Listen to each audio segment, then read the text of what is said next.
and Blue Streak too. Is Blue Streak coming as well? Yeah, we're writing that now. You trying to stay busy, huh? Wow. Oh, I want to stay busy until it's time for me to retire. Right. And what does that mean? You know what I'm saying? Big Boy's Neighborhood. Beautiful day in the neighborhood, ladies and gentlemen. Done got all legendary up in here. Oh, yeah. Yeah, man. The legend is in the neighborhood, and Martin Lawrence is here, too. Yeah. Yep. Martin Lawrence, welcome back to the neighborhood, brother. Thank you. Thank you for having me. It's a pleasure to see you, bro. Thank you, brother. Hey, you too. man. Martin, is it a pleasure to be you, bro? Yes. Yeah. Hey, man, you got to think, Martin, like, you're one of those people that brought us so much happiness and so much joy. And do you ever see people when they see you, they just start laughing? Yeah, I get a little bit of that. Yeah, because we have memories with you, bro. Like, you know what I'm saying? Like you have taken us to some of the most greatest comedy heights. And even in some of our lowest times, Yes. laughter can bail you out of some of those lowest times, bro. Yes. Was that also for you as well, man? Was laughter and comedy, was that therapeutic for you? My whole life. Yeah. Whole life. You know, ever since I was a little boy, I was always trying to do something to make people laugh. Or my family, we was always joking and telling jokes and trying to make each other laugh. Hey, man, that's the same with me, bro. Like, and you got to think, when we were growing up, man, we didn't have 5,000 channels. We didn't stream everything, man. We didn't have phones. You know what I'm saying? So really, same with me, Martin, I was the entertainment. Yeah. In my household, bro. You know, and it was 8 of us in the house. So we weren't going to movies, you know what I mean? Right. You know, and you grew up kind of the same way, man, were you the entertainment? Yeah. Did you know you always wanted to be an entertainer?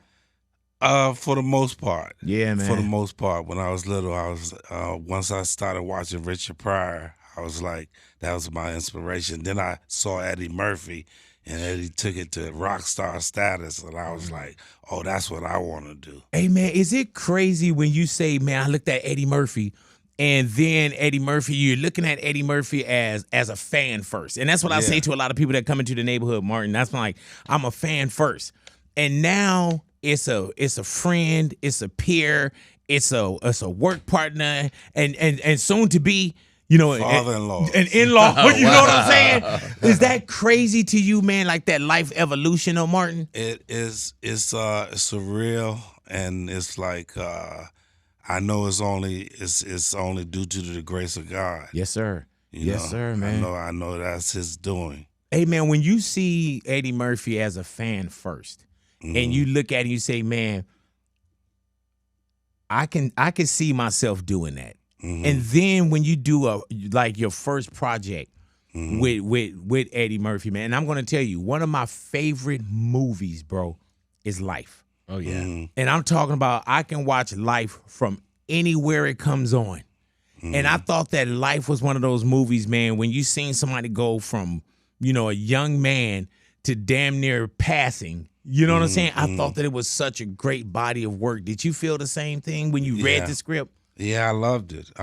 You know, Eddie told me he was going to call me, you know, to do the movie, and he did. Yeah. You know, and I just enjoyed it. I was in awe working with him. Do you ever watch any of your old stuff, Martin? Like, do you watch Life? Do you watch Run Tell That? Blue Street. Yeah.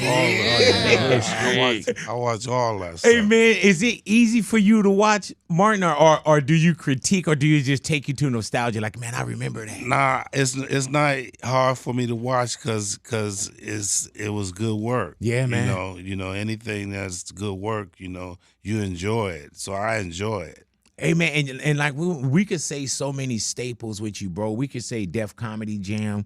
We could say the Martin Show. Like, there's just something, when I say like real actual time that we spent with you, we have given like hours to Martin. You giving us hours of entertainment, like lifetime entertainment. And there's so many things that's associated with you.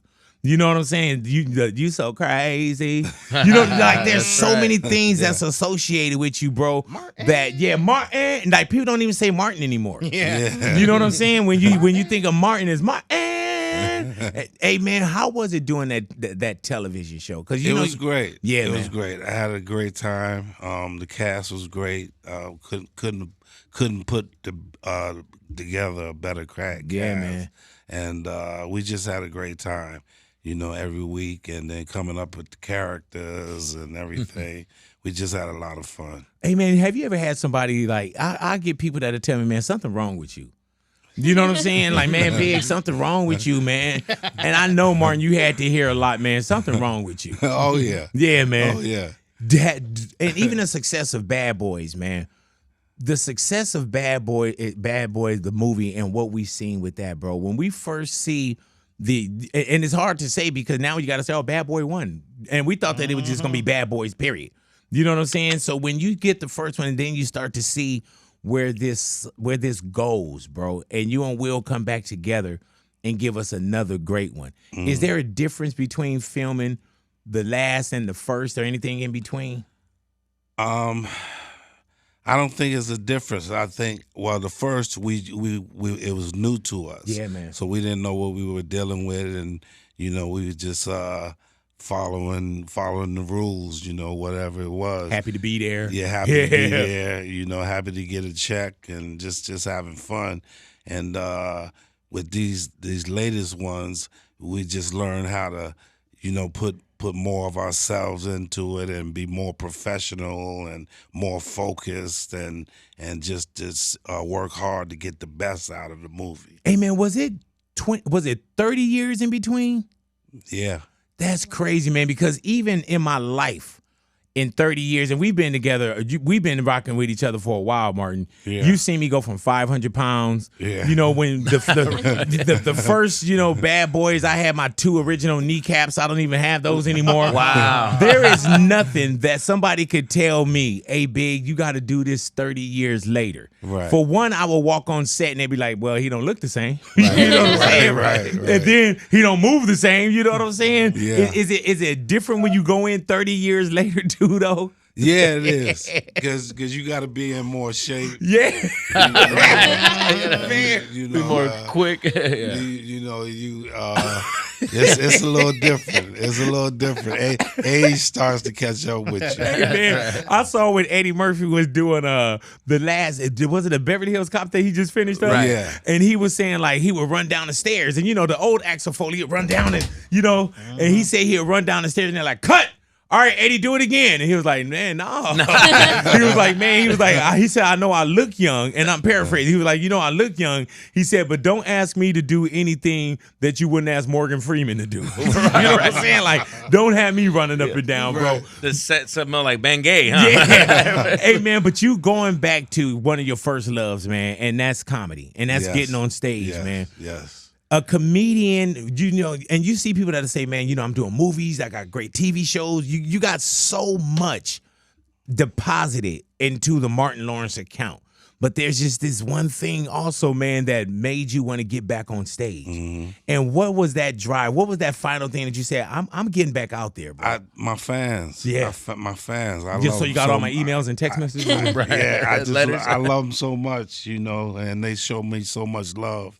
It's hard not to give that back. And I couldn't sit in the house and just not do nothing and get out here with my fans and show them some love. What is y'all know what it is? And I mean, it's basic. Y'all know what it is. Y'all know what it is. Yeah. Y'all know how I get out. Yeah, man. Y'all know how I get out. I ain't cutting no corners. I ain't softening nothing up. Y'all know how I get out. Hey, man, you know what's wild about, even with comedy too, though, Martin, man? It's like, you could have a great cast on a TV show, a movie. You got people that can, hang the lights, set the cameras and everything, craft services. There's a lot that make these other things go. And the same with a tour, a successful tour comedy as well. But when you step on that stage, is it different when it's just you by yourself? Yeah. Yeah. Yeah, it is. Yeah. It is. Because, everybody's on your every word. Yeah, man. I'm waiting for you to make them laugh, and you got to bring something. You got to have something to say. Do you keep cameras in the audience, or do they lock the cameras up for your tour? We lock them up for man. the tour, because we may film it. Right. We may film it, so we want to have it for the film. How long does it take to write something like Y'all Know What It Is? Well, on this one, I only had like 2 to 3 months. Right. I only had 2 to 3 months because I was working on Bad Boys, and then I was promoting all over the country, and so You know, I only had a few months. Do you know what's wild about comedians and Jesus Sepulveda, and you know this too, man. Jesus is a great comedian as well, man. It's like give any artist, Drake, Kendrick, Snoop, whatever. When they do a concert, you want to hear the hits. Mm-hmm. But you like there's some things, Martin, that I expect from you. Hopefully, when we go see the show, but you can't just do the hits. You know what I'm saying? It's like you got to come with this new material that take you 2 to 3 months to put together and get out on the road, man. Does that keep you sharp knowing like, I got to write it? Yeah, no, it most definitely keeps you sharp. You know, you want to give them, have something to give them and everything. And comedy, you got to switch it up. Yeah, man. And do you ever feel like you're in competition with yourself, though? Because there's only one Martin Lawrence. Yeah, sometimes, Are there any comedians, man, aside from the Richard Pryors and the Eddie Murphys, man? Is there anyone, if you can go to see a show, past or present, dead or alive, you say, man, you know what? If I can get a ticket to go see this person, who would you go see? Yeah. I don't know. Hey, dude, that's like asking me to name my top 5. You know what I'm saying? Like, people ask me, man, what's your top 5? And I'm like, I don't have it. Yeah, that's, I don't know. Because Eddie and Richard are my top. Yeah, man. They are my top. It seemed like Eddie won't get back on stage, though. You never know. Yeah, that's true. Never. Yeah, like Kevin Garnett says, anything's possible. Hey, man. And Eddie's still sharp, though, bro. Oh, he's real sharp. Hey, man. And when we were talking about just the whole in-law thing, man, how crazy is that we got 2 great comedians, 2 great human beings, and y'all seeds come together. I know. How man. I'm talking about 2 of the most funniest, entertaining people in the world. How crazy is that, man? And especially when it comes to our daughters and our sons, man. Yeah. We like, hey, hold on, who you messing with? I thought they were promoting a movie. I'm like, this is a movie. I want to see that. Yeah, so it's your daughter Jasmine. Yes. And Eddie Murphy's son. Eric. Yeah. So did they just get engaged? Yeah, they just got engaged. Do they have the date already? Let me know, because my suit in the hand. Right. Let me know. Hey, man, with you and not Googling or, the net worth, but we know you got some bread. We know that Eddie got some bread. Right. Who pays for this fucking wedding? Well, Eddie said I got to pay for it. Who, you? Because, he said I got to pay for it because he paid for his last daughter's wedding. Like the last 6 weddings. So what they got to do with you? Wow. But he said it was my turn now. So, so you can feel it. So I don't mind. I don't mind. I heard that, man. That's gonna be a lot of talent in that room, bro. Oh. Yeah. You got to think, and I don't know what the guest list look like, but if it's just Eddie Murphy, if it's Martin Lawrence, if it's Big Boy, us in there, just us 3 alone. Martin is like, Jesus Christ. And you a +6. Yeah, so, man. I'm trying to roll. Hey, Martin, my wife gonna want to come. Yeah, right. You know what I'm saying? My sister Charlene, you know what I'm saying? But so that's great, man, that y'all planning that out, bro. That's got to be wild for you too, bro. Yeah, it's a blessing, and they two beautiful young people. Yeah, man. And found each other. Yeah. I heard that. If you need a hookup with flowers, I got an uncle. Hey, Cece, I get you a good deal. He can take you right downtown too, man. That's right. He can take you right downtown. Hey, man, we've been seeing a lot of there's something that's going on right now on, I forget what channel it is, but it's about black comedy and comedians. And a lot of that, they also had one segment where they were talking about Def Comedy Jam. And Def Comedy Jam, Martin, that was genre, life, comedy that was changing. We have so many great comedians that came out of that, bro. And you were like the conductor when it came to that show, man. What were those moments like, man, when you see a Bernie Mac that we didn't know of and that was an introduction? You know what I'm saying? D.L. Hughley, just so many people that came through Def Comedy Jam. It was great. Williams, It was great for me because I was able to introduce them, you know. Man. So I feel like I got some of the credit introducing, this great talent out there, So I had a lot of fun, and just to watch them get off and do their thing was just great for me. And Blue Streak too. Is Blue Streak coming as well? Yeah, we're writing that now. You trying to stay busy, huh? Wow. I want to stay busy Hey, until man. it's time for me to retire. Right. And what does that mean? You know what I'm saying? Like, and I don't think that we allow it, man. Yeah. You know what I'm saying? As a comedian, Jesus. That's right. What you got for him? No, I just wanted to know as a fan, and also like I love comedy. When you were hosting the Def Jam comedy, were you like freestyle most of it, or was it like written? Or Oh, that's freestyle. yeah, I could. Freestyle. You just had that flow that you were just. It just was so entertaining to watch. Yeah. I just wanted to know. So that's Yeah, cool. I that you just mess freestyle. with the audience. If they give me something to go on, Man. off of, I would. Like that iconic moment of when you call that girl Big Bird. You're like, yo, Oh, bring over yeah, here, man.